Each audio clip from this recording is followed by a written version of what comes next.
Well, hello everyone, and welcome to Trailer Hitch. Hi. Hi everyone. I just wanted to say I'm James, by the way, one of the I'm hosts. Kevin. And that's Kevin, the other host of Trailer Hitch. We talk about movie trailers.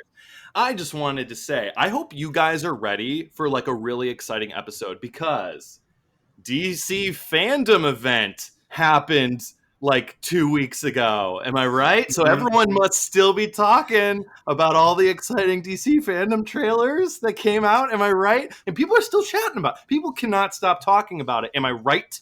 Am I right, Kevin? First of all, to kind of pull back the curtain on Trailer Hitch a little bit, I can't tell you how many times it's happened in the years that we've done this where we record an episode on a Thursday night and you go, awesome, absolutely nothing is coming this weekend, not no way, not how. And then, like, the biggest thing that happened that year happens, like, on Saturday. And then we just kind of have to twiddle our thumbs for 2 weeks. But that said, I feel like a way to not have oversaturated the market, James, just because I'm a fan of our YouTube. I'm a fan of our YouTube channel. I'm really happy that we did that. That was a fan listener suggestion, and we haven't looked back since, haven't we? That's true. And hey, I also want to say formally, you're doing a really great job with those thumbnails. I really like them because you're doing that in Photoshop. I'm doing those in Photoshop. I have a lot of fun with them. It's fun to just play around with the images that we've talked about that week. Yeah, and something I couldn't help but notice last episode, James, is you put in an image of Batman, even though we only talked about DC FanDome for about 3 minutes, and it was purely theoretical at that point. And I just gotta say, the fact that you went into clickbait territory without my consent really hurt. I would like to say that I put the word lip service on it.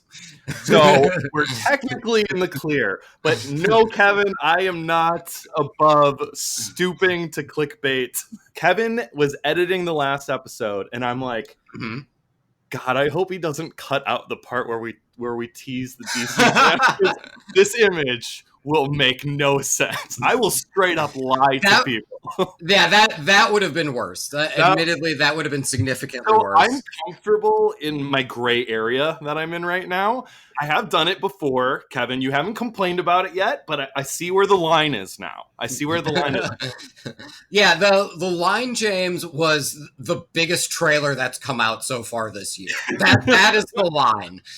Okay, yeah, now I know. Now funny. We know. Otherwise, lie through your ass. Get us the views. Well, James, the next time you're really stretching to put something in the thumbnail, maybe you can put in a visual representation of our theme song, which 1 rules, 2 is in every episode, and 3 is playing right now. You can't haul your stuff without a trailer hitch. Trailer hitch.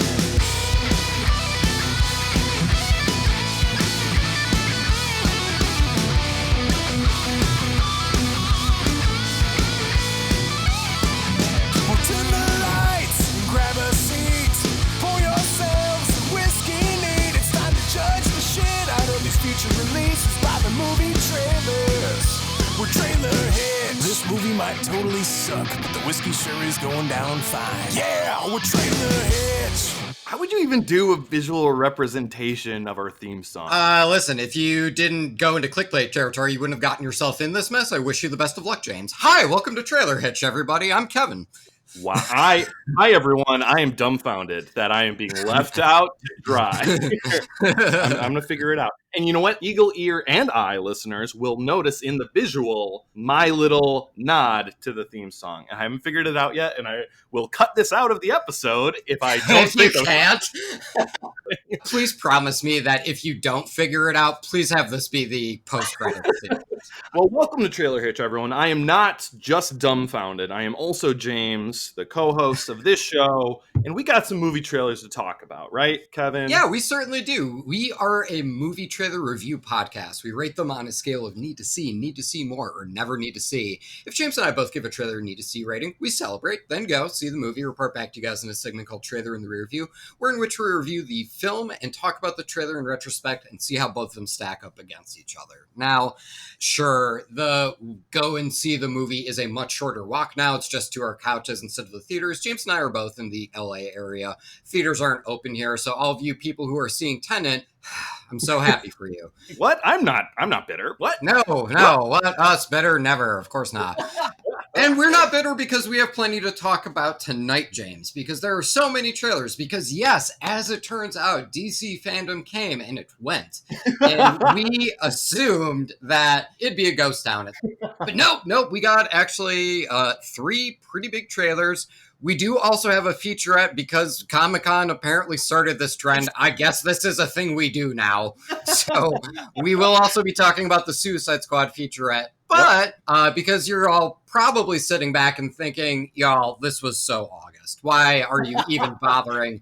We are also going to be talking about the new No Time to Die trailer, the new Bond trailer that dropped as of September 3rd, the date of this recording. So, we can kind of keep up to. I think so. Sometimes we talk about things that came out 2 weeks ago. Sometimes we talk about things that came out 4 hours ago. It really just depends on where we're at that day. Before we get into DC FanDome, we should probably gauge each other's literal DC FanDome. And because, James, you are definitely more into the comic book scene than I am. You are there opening weekend for every comic book movie that comes out. Where are you at as a DC fan? I would say I'm more of a comic book movie fan. I love comic books. I don't have the attention span for them. My brain just goes all over the place when I look at that color explosion when I open it up. This is especially funny for me because you've recently started drawing and you've sent me your artwork and it's very good. And I just, is that how you know when a drawing is done? It's when you draw it and you look at it and you're like, wow, there's so much going on here. If my eyes officially glaze over and all I see is just a vomit of color, I'm like, oh, this must be art now. Okay, great. Awesome. Okay. So yeah, I do, I'm not a comic book aficionado, but as Kevin did correctly say, I love superhero movies. And to answer your question, Kevin, I have been a little underwhelmed with the majority of the DC stuff that has come out, let's say, in the past 5 years. But sure, I wouldn't say I am an avid hater of them, as most people were. I remember when I saw Batman versus Superman and people were just can you believe we were excited for this heap of garbage? And I was I kind of liked it. It felt like a comic book to me. Not the best comic book I've ever read, but far from the worst. I've been at parties where you have either defended DC. People, look, everyone has their valid points. Yeah. These aren't amazing movies. They're not blowing anyone's socks off. They're not blowing my socks off. But I do get enjoyment out of them. Even Suicide Squad. Well, no, actually, I think Justice League. Everyone kind of agreed that was probably the worst one. And even that one, I was it's fine. I'm not going to go see this again. But I remember just there was parts of it that I liked. Whatever. So I do have a relationship with these movies. So this event, It did have me really excited. And to address our issue, our point, it had me really upset that they had to go and do their own event and not be a part of Comic-Con. Yeah, absolutely. But if that's the new norm, that's the new norm. I will adjust to it. Yeah, that said, I do want to go back because you saying you were a defender of superhero movies. That does sound like a superhero movie that I might be kind of interested in seeing called I liked it, man.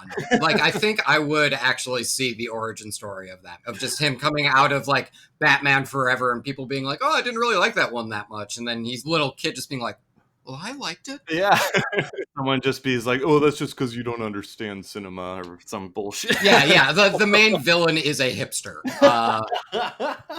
Yeah. When it comes to me with DC FanDome, I am, I guess, a DC agnostic. I'm not actively rooting against DC, but I kind of like you, man. I've definitely been underwhelmed with a lot of DC stuff. I remember really enjoying Wonder Woman when it came out. Yeah. But admittedly, I've had very little desire to rewatch it since it came out. Honestly, man, other than that, I think I've seen Aquaman, I've seen Suicide Squad, and that might be it. So This whole Snyder cut thing, I'm on the outside looking in. So why don't we go ahead and do that, man? Let's look at this.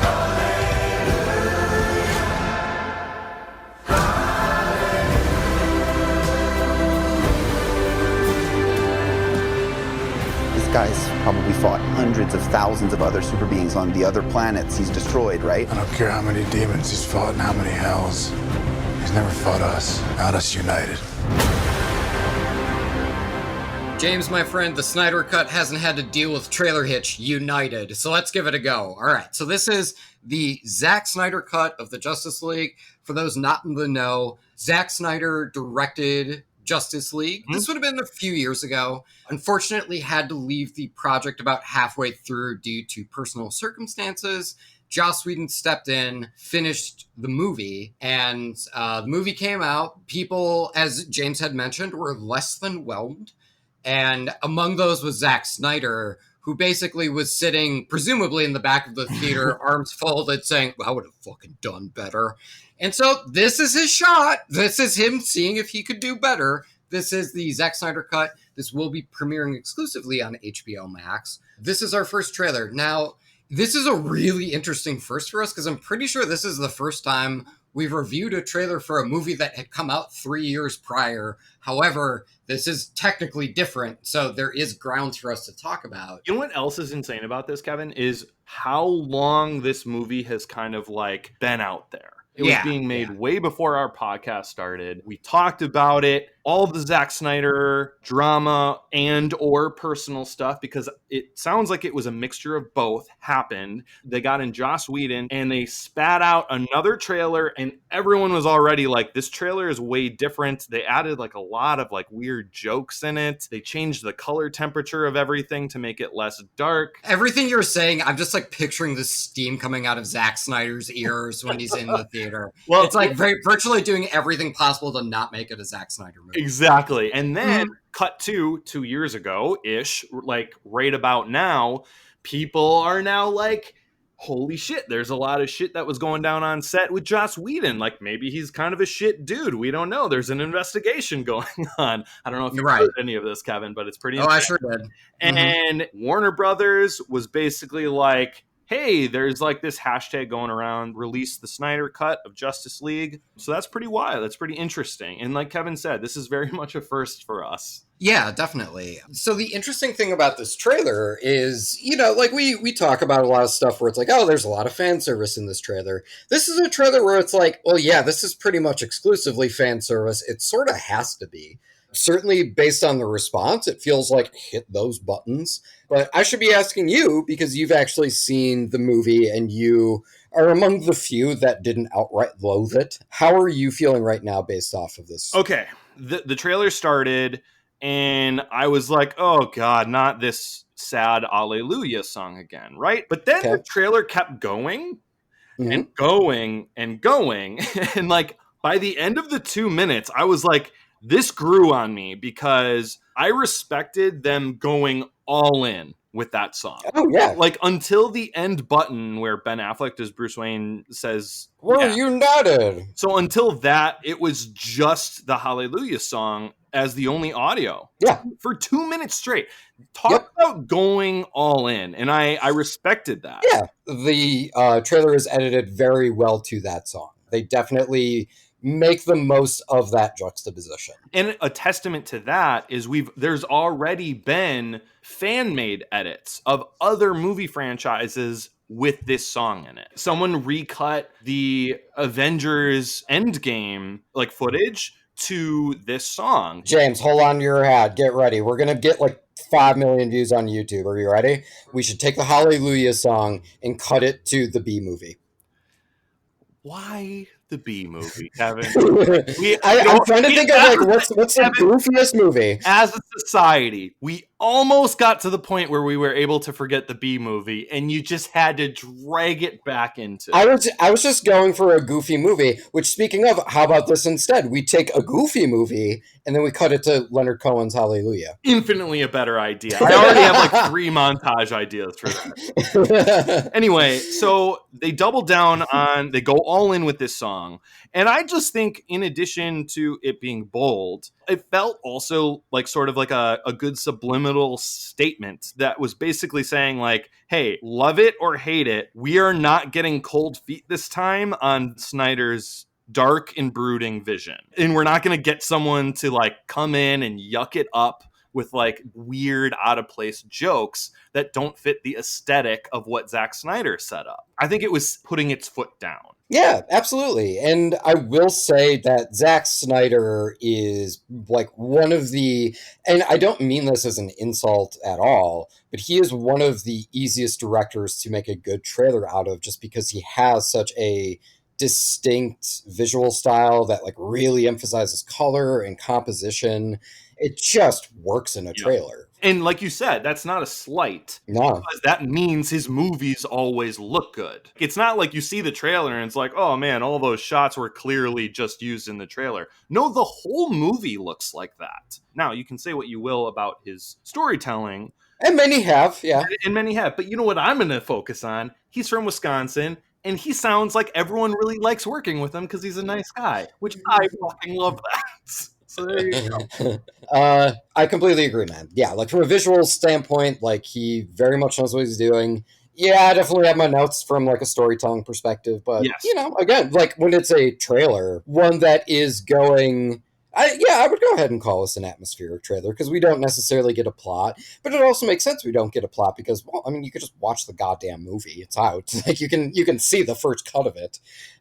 Really, the only thing that I was thinking was, you know, it hits like a crescendo within that Leonard Cohen song. We get, you know, like the hashtag Zack Snyder cut, and only on HBO Max. And I was like, yeah, no, I thought that was like kind of an interesting, that does kind of have my curiosity piqued.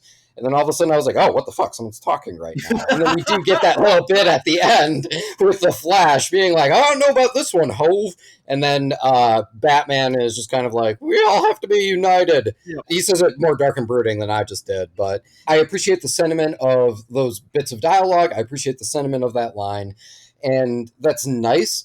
But especially if, as James said, if you're going that all in on a song and the juxtaposition of that and making an atmospheric trailer, I feel like it's stronger if you just stick with that. I felt like having that little thing right at the end, it's like, well, yeah, man, I know there's going to be dialogue in it. You don't have to remind me. Like it's. But how about you? What did you think of that? It does throw you off, and I think it's not because Ben Affleck's delivery was bad. It was because it was 2 full minutes of hallelujah. And after that, your voice better be like Morgan Freeman or something. Otherwise, everything would sound like nails on a chalkboard after 2 minutes of that song. Yeah. All right, shall we move on? We shall move on, yes. Okay, so this is the new Zack Snyder cut. It is dark and brooding. Maybe you could say like the novel 1984. Or sort of you could say it's like Wonder Woman 1984. Wink, wink, nudge, nudge. Say no more, say no more. Please say no more, Kevin. You're fucking botching this. I don't want to be like anyone. I want to be an apex predator. Barbara, what did you do? You know, I'm not so keen on this one. I figure, but you know what? I'm ready to go.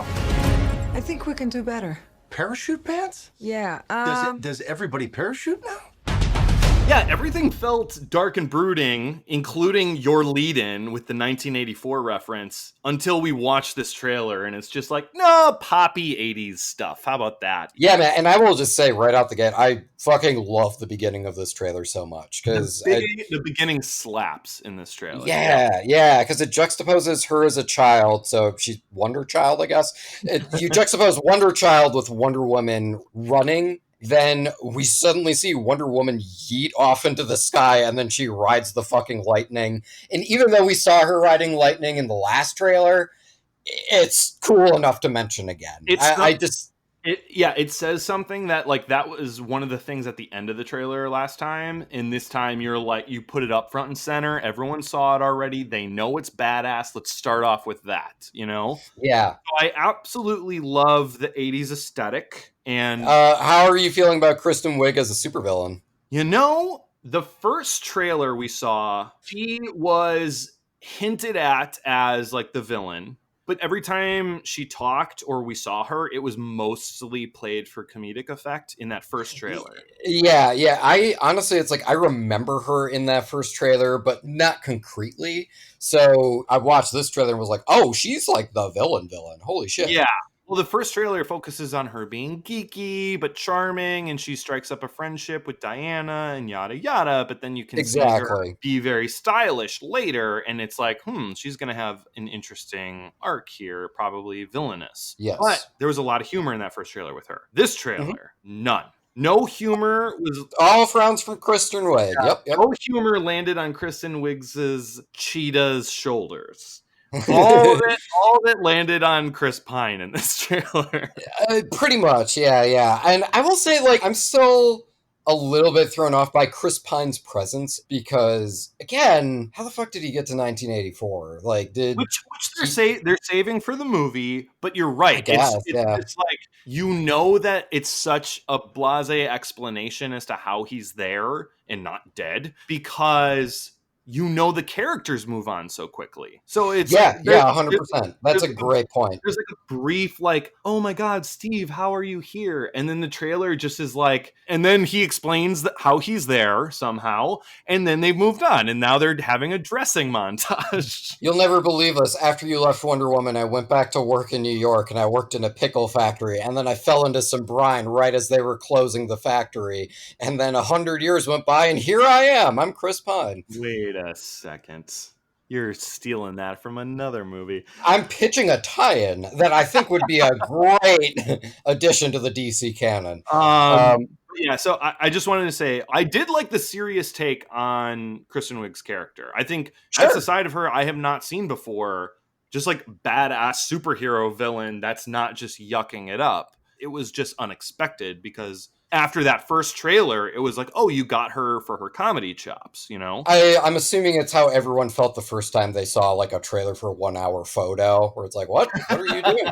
Why aren't you making me laugh, Robin Williams? Yeah, totally, man. I completely agree. Totally. I will say the CG for Kristen Wiig when she turns into the cheetah, on a scale of Cats to Lion King, I do think we're starting to get a little uncomfortably close into Cats territory. It's not nearly as terrifying. I'm glad you phrased it that way. It's not good CG, but at least it's not upsetting CG. Exactly, Does that make sense, right? You said what I was trying to get at in one word. But it was kind of cool seeing like this character design of a woman who becomes a cheetah to fight a goddess with a truth lasso, you know? For sure. Yeah, man, absolutely. I also really love the button. I feel like that last joke really does work, and I think that it does kind of help balance the tone of the trailer, because we definitely start maximalist and goofy. She rides lightning, for God's sake. And then it definitely gets into, hey, Kristen Wiig, this is fun. Oh, hang on. And then that middle section is definitely much more action-oriented. And I think ending with that comedic button really did help balance everything and kind of like tie everything up really neatly. I think the ending button saved it a little bit for me because I was kind of getting a little disappointed with the action-y direction it went. Like you said, they kind of bailed on like the 80s-esque music and score, and then it was kind of just like rubber bandy looking CGI people fighting, so that didn't impress me a whole lot. And then there was the first flip with Kristen Wiig where it's like, I'm gonna get you, Wonder Woman, and then she just sort of like, she shoots herself like she's a bullet in Super Mario, but like just as slow, and she's like sort of spinning and frowning as she does it, and it doesn't really come off as menacing, especially when you have fucking Wonder Woman on the other end of it. You know what I mean? It's like, well, Wonder Woman can take that out. Yeah. So the other thing that really bummed me out about the trailer, they showed like a bunch of Wonder Woman in the golden suit fighting the cheetah CGI character without wings on. And then they cut back to her with the wings on, shedding the wings because they knew it was a dramatic shot. Even though you just like ruined the continuity by showing no wings, no wings, no wings. Okay, now here's her shedding the wings. Okay, now go into the title, Wonder Woman 1984. I wholeheartedly agree. Like certain continuity stuff like that in trailers, you can get away with a lot in trailers. People are forgiving because you know you're making montages, essentially. Definitely. It's so linear, going up toe-to-toe, they start fighting, and then you go back to her shedding the wings to start that fight. That was jarring to me, you know? Definitely. And then I think the button saved face a little bit for me because you're leaning on humor here. You know this is going to be a fun movie, which is very interesting coming after the Justice League Zack Snyder cut. Like dark and brooding stuff. Yeah, absolutely. Yeah. Like, really, the only massive note I have, that first trailer really does lean into that new wave soundtrack. And I was really missing it here. I missed it too. But it is still Wonder Woman 1984. And clearly, this trailer shows it's still going to be a ton of fun. And you can have something be threatening while also being at least entertaining too, I suppose. It's like I don't think it's a one or the other scenario. And especially in this context, what I'm saying is give me new wave or give me death. So fair enough, the trailer is trying to give us death. However, I guess I'm saying just give me new wave. Yeah, and like my last point, I guess, is just while I think this is a step back from that first trailer, I'm still excited about this movie. That hasn't changed. It's just, especially with everything else we got from DC FanDome, and looking at the last time we saw this trailer was December. It was so long ago that I thought we would get a little bit more than we did, and I felt like they kind of relied on the same stuff, plus less new wave 80s music, which we've already established how we feel about that. Okay, dude. Yeah. All right. Well, that's enough about that trailer. Now let's talk about something that's not a trailer. So this is the Suicide Squad's featurette. As soon as you have some sense about what's about to happen next, James comes in. Everyone's exploding. Genitals, heads, arms, legs. All right. So the Suicide Squad is coming. It is being shot by James Gunn. The first thing I want to lead off with this, James, is someone said there's nobody in the world better to direct Suicide Squad than James Gunn. And I couldn't help but picture David Ayer crying into his Training Day residuals. Oh, you're right. That's a low blow. He's just sitting there being like, someone likes me. And then he checks the Rotten Tomatoes for the tax collector and he goes, oh. It's just nothing's coming up David Ayer this year. David Ayer, if you're listening, I liked it. Well, I liked it, man. Yes. Well, I liked it, man. All right. Well, James, talk us through this. How are you feeling about this featurette? Look, as far as featurettes go, this was far from boring.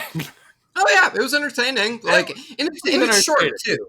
Yeah. It's like, I don't want to watch a full DVD featurette for a movie I haven't seen.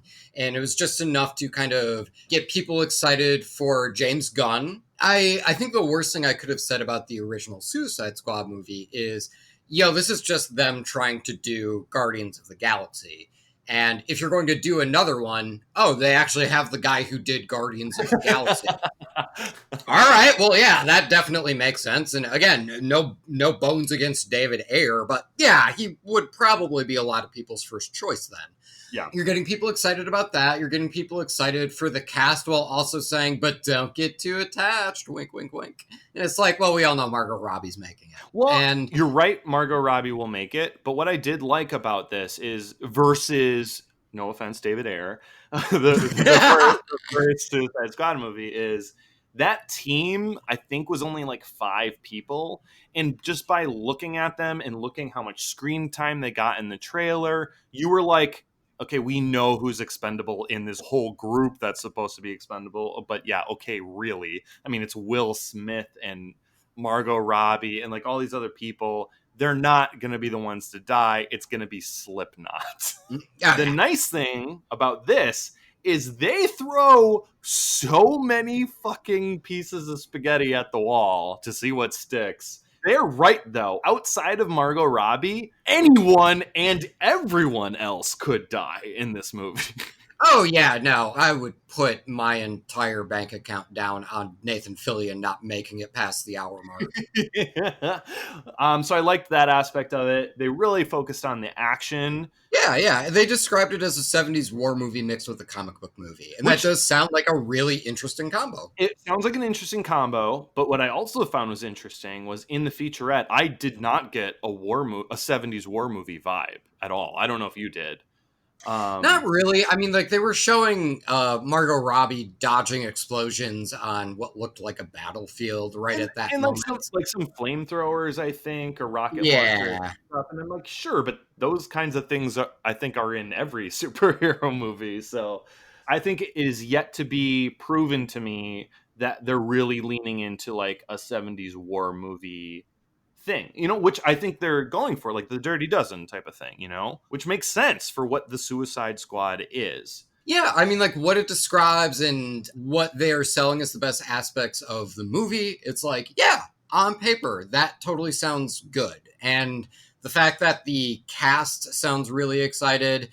Viola Davis kind of looked like she didn't want to be there, but she's fucking Viola Davis, and she has like more or less like a 10-minute role in a Suicide Squad movie. So it's like, yeah, I can assume you want to like be in fences. You know what I mean? Like, but everyone for the most part sounds really excited, and that's really great. And I can't wait to see that excitement translate into the first trailer. I totally agree with you. Can't wait for us to review the first trailer for this movie. Well, we did get another pretty big first trailer, though. Eagle-eyed viewers of our trailer Hitch thumbnails already know what this is.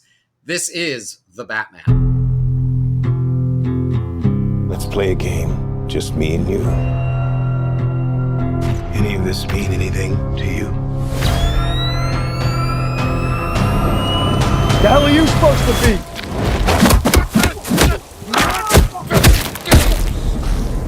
I'm vengeance. All right, now if you, like me, assume that Nolan's Batman was kind of the go-to example of a Batman universe going for gritty realism, this trailer comes in and says, hold my duct tape, and really goes hard in the paint, and is, I would say, far more intense than what I was expecting. Now, my first question to you, James, right out the gate, let's just knock out the elephant in the room, because this is now the third Batman iteration since 1989. We've had a lot more than that. Well, yeah, if this one is like either 4 or 5, if you want to count the... Exactly. So there have been a lot of Batman iterations in the past 20 years. Now, right out the gate, James, do you feel like this one establishes its own tone, its own rhythm, and why do you think that?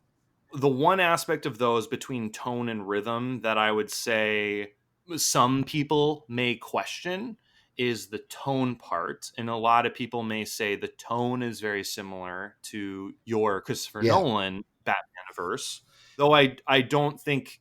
I think it is wrong to say it's a carbon copy of that, which I don't think is correct. Yeah, and bear in mind, because I now realize in retrospect it sounded like a loaded question. It's not. I do feel like this does establish itself. I think I knew that when you asked the question. Okay, good. But it's a fair question anyway, because a lot of people are asking. Yeah, and especially with the amount of Batman things out there, I feel like that is really important, especially for the first trailer out the gate, is you have to get us to make us want to see this Batman. Exactly. Because I can watch The Dark Knight whenever the fuck I want to. If I don't want to see a Batman movie, I don't have to. Clearly, I didn't see the first Justice League. Watching this trailer, I was definitely really interested in its realism because, like we all kind of have in mind, like, oh yeah, Batman went for dark and gritty. And I'm now realizing like the gothic tone in this is significantly different from... Batman looking at a bunch of different screens and Alfred going, well, this is probably spying. So those are two very different things. Between that and Batman beating a dude almost to death right at the very end, that really right at the jump told me this is a tough Batman, but also to a degree kind of a cruel one.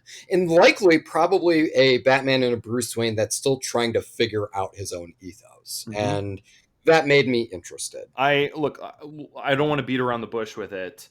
I love this trailer. Mm-hmm. This is probably the trailer I've watched the most since probably the Rise of Skywalker trailer. I watched it a ton. I watched other people's like reaction videos to it. There was something that was just so wildly fun about it. I couldn't, get over. I was like really pumped about it. Yeah, I want to really shout out this moment in the middle because it really told me a lot with so little. It's when the car crashes through the building. I was presuming it was a church. and the driver gets out. I couldn't tell if he was either a hostage or just straight up a suicide bomber, but taped onto his chest it said "to the Batman," so it was another riddle for Batman.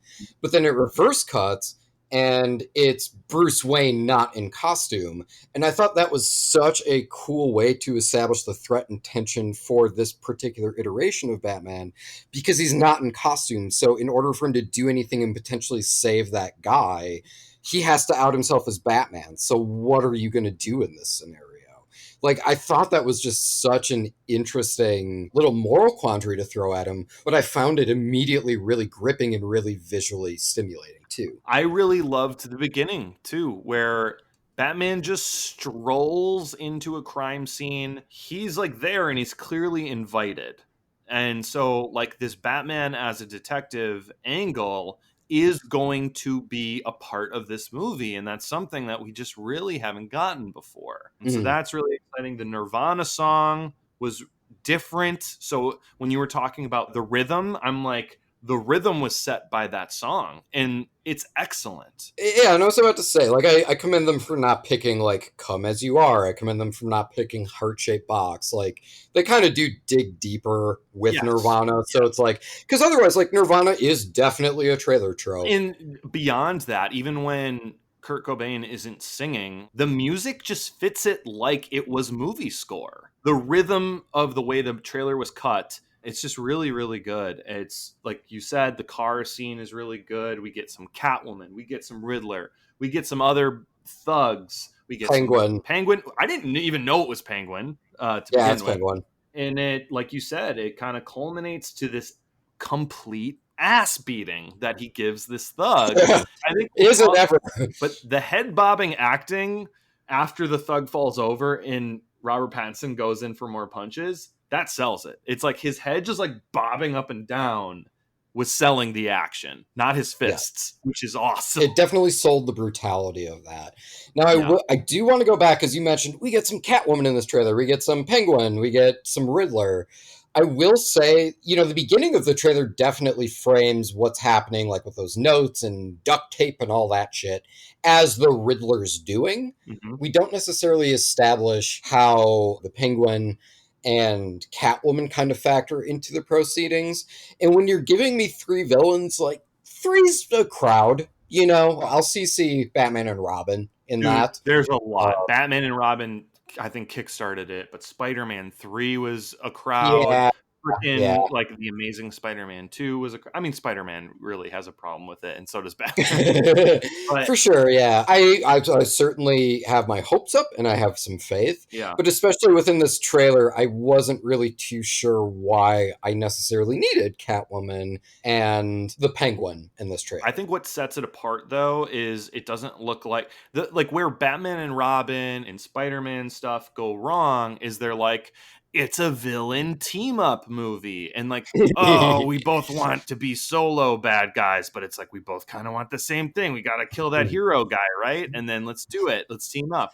And listen, we're not so different. Yeah. Sure, you're made of sand and I'm made of alien goo, but we both hate Spider-Man. Yeah, so this one doesn't look like it's that. It's more of like everyone in this city is just affected by this story that possibly Batman and the Riddler kick off.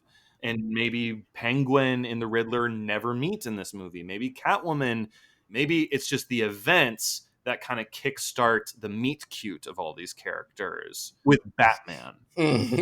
I love how you phrased it as a meet cute. Well, I mean, my brain went there because Penguin from a sewer just going, you. Oh, I'm sorry I knocked into you and you dropped your batarang. Here, let me help you up with that. Danny DeVito's nose and eyes just meeting Batman's. He's like, you have lovely eyeshadow.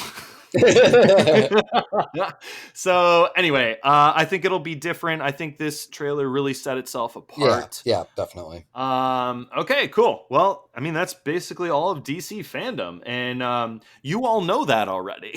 But now you know what we think about it, and we hope that you let us know what you think about it.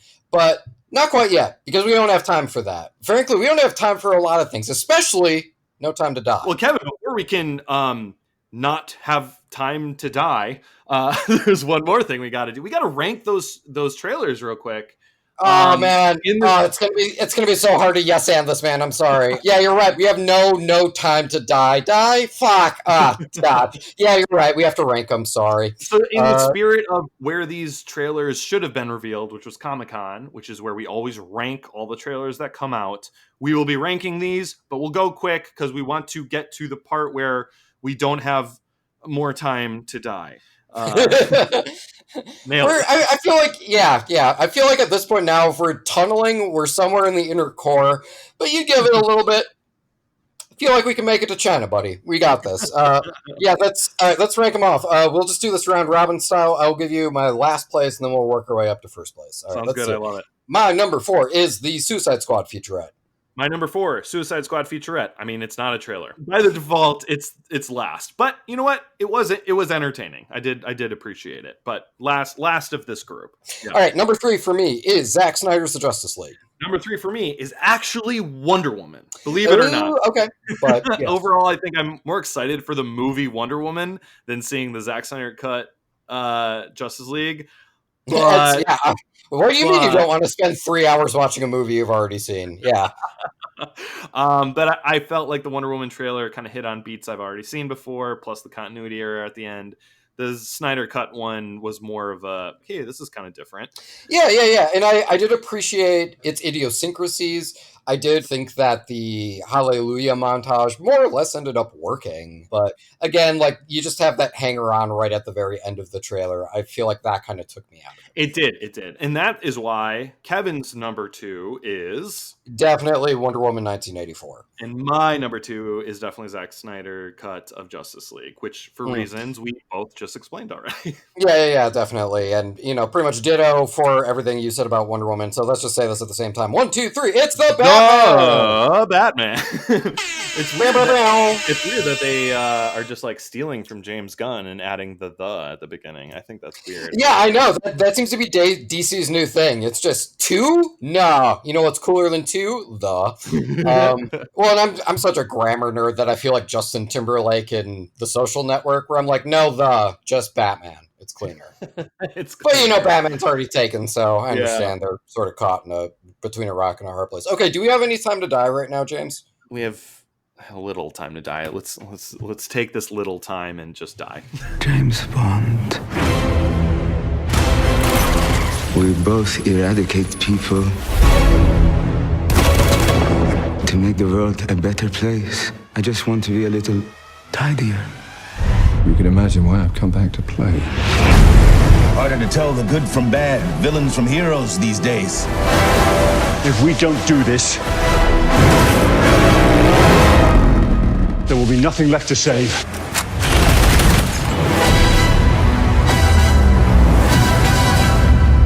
All right, Kevin, between No Time to Die and Wonder Woman, we were so close to getting a repeat of Trailer Hitch episode 83. We just needed we just needed another Black Widow trailer and another Ghostbusters trailer. I remember what helps me remember these episodes are the Photoshop images I do for them for YouTube. And for that one, I was like, and the lies you spread in them. You old so-and-so. So I remember fondly for that one. It was like, we got a Black Widow trailer. We got a Wonder Woman 1984 trailer. We got a James Bond No Time to Die trailer and a Ghostbusters trailer. It was an exciting episode. And then when Bond and Wonder Woman came out with a new trailer, I was like, you guys could have made an awesome Trailer Hitch reboot episode, but you dropped the ball on that. But we wouldn't even had to record a full episode. We probably could have just like taken the old one and just recorded 2 minutes at the end of each, being like, "Here's our 2020 update," and then just played it verbatim. Yeah. I will say that I thought that this trailer really did improve on the first one. I would totally agree with you, although it is still a fresh trailer, so I'm not entirely sure why, because I haven't really rewatched the trailer from November. The trailer from November has no fucking continuity in it at all. I mean, like, we were talking about that earlier. You're completely right. Yeah. I totally forgot about it. And yes, the A, B, C, D structure of this trailer is so much cleaner. Way cleaner. And you so much. You get it. Oh my God, you're so right. Okay. I knew you were right, but I didn't remember why. And now I do. But like now that like I'm not distracted as fuck by the editing and the rhythm of the trailer, now I am looking at this as a whole. And I'm starting to wonder, what is James Bond's function now? Because I was watching this and thinking to myself, oh, that stunt looks kind of cool, but they did something better in Mission Impossible Fallout. Oh, that stunt was like sort of goofy, but not as goofy as the Fast and Furious movies. Like, it just feels like at this point now we have so many action franchises that I really feel like off the top of my head, the big thing that establishes James Bond as different is his inherent suaveness and coolness. Yes. And then gadgets, I guess. But other than that, at this point now, if you want to show me like a rad motorcycle stunt, dude, I saw fucking Tom Cruise break his leg in real life doing a motorcycle stunt in the last Mission Impossible movie. Like, that bar is really fucking high now. I think that's a really good point. What I've heard from this movie is it's supposed to wrap up the Daniel Craig tenure as James Bond. And sure. And these Daniel Craig movies have done something that most James Bond movies haven't ever done in the, billion years that James Bond has been around. They have all kind of built off of each other. Now, that is an aspect of these movies that I criticized a lot, like especially Quantum of Solace, which was the second one. Casino Royale blew me away. Oh, yeah. Casino Royale slaps. Yeah. And then when Quantum of Solace came out, and it's just like, this is just like a prologue to Casino Royale. Like, it's just like more or less, talking about the fallout of that movie. And I'm like, James Bond movies are supposed to all be standalone. That's so weird. And then Skyfall built off of it a little bit, but not in... Yeah, like, I walked into Skyfall not remembering a goddamn thing about Quantum of Solace, and I ended up really enjoying Skyfall. Same. And then Spectre came out, which I still haven't finished for reasons, and if you're interested, right, we can talk about it at a different day. Yeah. But it relied on past movies again. And so absolutely. What has become clear to me now is, okay, all these Daniel Craig ones were very much a franchise in their own, and this one is supposed to wrap that up. So with that in mind, I'm like, okay, well, maybe I need to look at these through a different lens now. But to address what you were saying, I think when Daniel Craig is done as James Bond, and this isn't a slight at Daniel Craig, because I do appreciate his Bond, when they reinvent the new actor, they got to reinvent this franchise somehow. They need to breathe some sort of adrenaline life into it, and I think you're completely right. Like, Mission Impossible, Fast and Furious, like all these other action movies are setting the bar now, and you're just kind of like playing catch up. And maybe I'll let you this one last time. But when you get a new James Bond actor in, you better bring something new to the table. I'm in the exact same boat as you. And I think within the context of this trailer, and again, like, I'm more talking just theoretically. The trailer itself, again, like, I think in terms of what it establishes, granted, I don't know too many people who are still stoked about Bond, but I'm assuming the people who are probably really going to enjoy this trailer. And I will say from my end of things, just because the Bond as we know him pretty much is always going to win. You know what I mean? Like, you're never in a point where you're like, well, maybe Javier Bardem will get the upper hand on him. No, he's not. He's Bond. But as long as you give me an interesting villain across from Bond, then you can have me interested, because I want to see how they play off of each other. And I did appreciate how Javier Bardem played off of Daniel Craig in Skyfall, for example, or Mads Mikkelsen in Casino Royale. As long as that dynamic is there, I still think Bond can be pretty entertaining. Yeah. Or Slippery Oil from Quantum of Solace, which I think is the villain. I don't remember much about that. Never mind, I do remember something from Quantum of Solace. But yeah, I will say right now, Rami Malek, I mean, like, dope Oscar dude, but like his villain isn't really doing a ton for me. It's not enough for also me to have just like a villain who acts gentlemanly, because I'm pretty sure that's like all the James Bond villains. You know, there's never just like a maniac. I mean, Javier Bardem was probably the closest we got to like a maniac. But everyone else is like, ooh, we're civil, we're suave, just like James Bond, but we're villains. Yeah, exactly. We can out-gentleman him. Now, having said all that, unlike you, and sort of to answer your query, I cannot help but get excited every time I see a Bond trailer. I don't know what it is. It's something ingrained in me from when I was a kid, possibly. But even the horrible James Bond movies, which there are one, it's not like Star Wars for me, where I just love them all. There are Bond movies where I'm like, that was a waste of my time. But the trailers always get me, man. The trailers always get me, and I get really excited. It's like catnip for me. There might not be much nutritional value to this or substance to this, but my eyes dilate and I just get excited about this stunt show of a movie. Even if they are stunts I've seen before, it's still a fun stunt show, and I like James Bond, so I do really enjoy this. But all your criticisms are completely valid, and they're in the back of my head also. I just kind of wanted to throw all of that out there because, like, when we watched the last trailer, it was like, oh, well, there's a lot we can shit talk here. Like, the continuity in this thing is just all over the place. And, like, the rhythm in his James Bond line was just all off. Like, right here, again, from a technical level, I think that this is so much better. It was so much more entertaining. But I still came out of it feeling pretty cold. I think this is why. And I completely agree with you, dude. Like, okay, yeah, if you want to, like, send him off, give this iteration of Bond a last hurrah, that is totally cool. But, man, same boat as you. Like, that next Bond comes, and I really would love to see them do something really different. Because bear in mind, like, Casino Royale was, like, what, 2005? Yeah, it was either 2005 or 2006. That was way before, Fast and Furious just went batshit crazy. Yeah. That was way before Mission Impossible was like, hey, Tom Cruise, can you do us a favor and hold on to this plane for a second? Back then, like, I was actively excited for Quantum of Solace and Skyfall.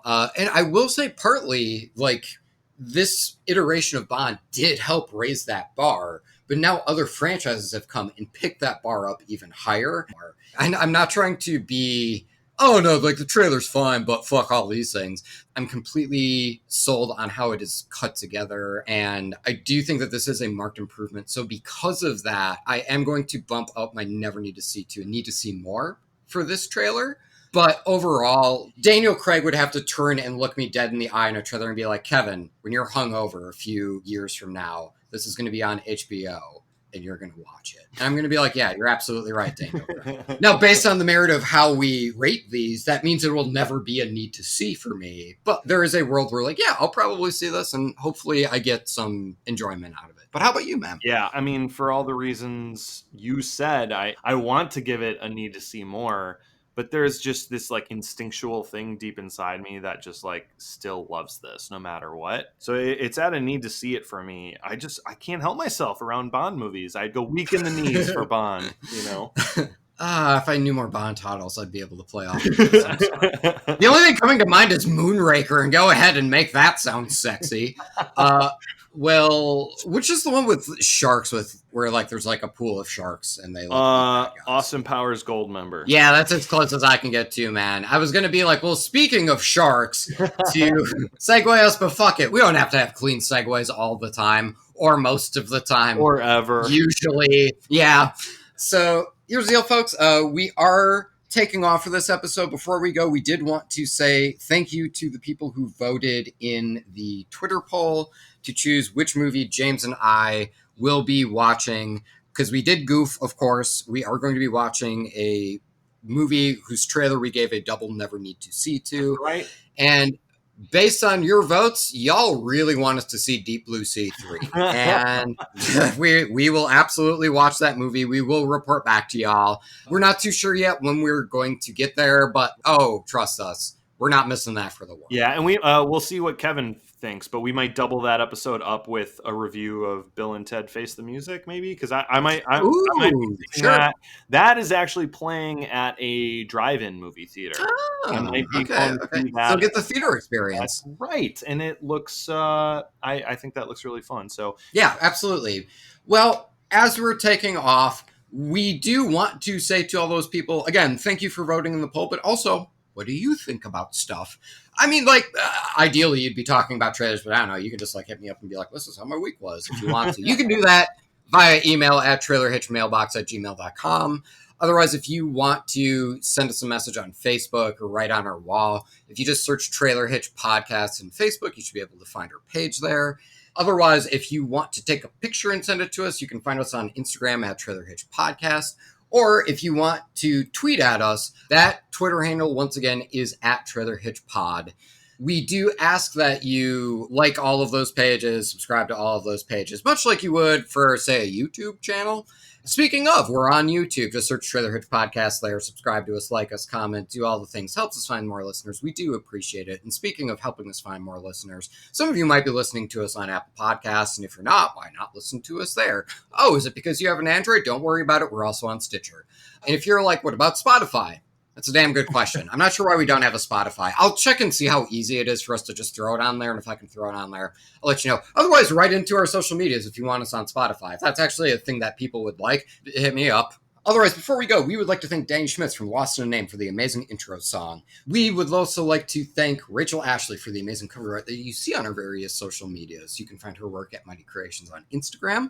We would also like to thank Jenny Hotz, our Bad Movie and social media correspondent, for her sterling work week in and week out. And we would also like to thank Casey Clowers for the amazing outro, which you will hear momentarily. Unless James has something to add. Do you have anything to add, man? I've been going on for a while. Yeah, only the Justice League joke that I completely forgot to say during the Justice League thing. You ready for it, Kevin? You ready? Yeah, man. Hit me with it. I was gonna open up with this. You were gonna say, James, what did you think? And I was gonna say, Kevin, it had me grappling hook, lasso, line, and sinker. Ooh, that's good. That's good. So grappling hook. Is sinker a reference to Aquaman? You know it. Lasso, line, Wonder Woman. And then Aquaman, sinker is already nautical themed. So there you go. I'm gonna go ahead and say that was worth you bringing that back after 40 minutes. That was pretty good. I haven't been able to think properly for the past half hour because I'm like, I can't believe I forgot to say that joke. But the last half hour, Kevin, has been a blur for me. One, that's a really great joke. Two, I really appreciate how much grace and poise you had in not saying, Kevin, you won't believe these 5 great Justice League jokes that I have. Just click here to read all of them, making it clickbaity. You're just giving me ammunition for next time, buddy. That's all. I know. I really am. You've created a monster by just keep talking about it. No. Okay. All right. Yeah, you're right. I've been going too hard in the paint on this. It's one of those things where it's like, this will be funny as a repeat bit. It wasn't. So, James, here's what's going to happen. I'm not actually mad. I forgive you. Okay. All right? Like, it's water under the bridge as far as I'm concerned. Water under the bridge that maybe Aquaman put in there. I'm not as good as the Justice League puns as you. That's all right. They don't all come to everyone in a flash. God damn, that is so good. Let's wrap this. Trailer Hitch. Oh, crap. Sorry, my computer went to sleep. You can still hear me, right? 100%, yeah. Well, sorry, I'm usually pretty good at... Oh, fuck, I typed the password. She's got a password. Oh, this is a disaster. Wait. Okay, this is a disaster. Okay. Oh no, this has to be the end credit scene. Can we try and guess Jenny's password right now? Okay, no, I got it. You can still hear me, right? I can still hear you. Yeah. Did you figure out her password? Yes, I'm in. I can see you hacked into her mainframe. We're good. Yo, if Jenny still listened to this podcast, she'd be pissed when she got to this. She will be changing her password. I will insist on it. Because I could figure it out. Yeah. You got a real problem if I can figure out your password.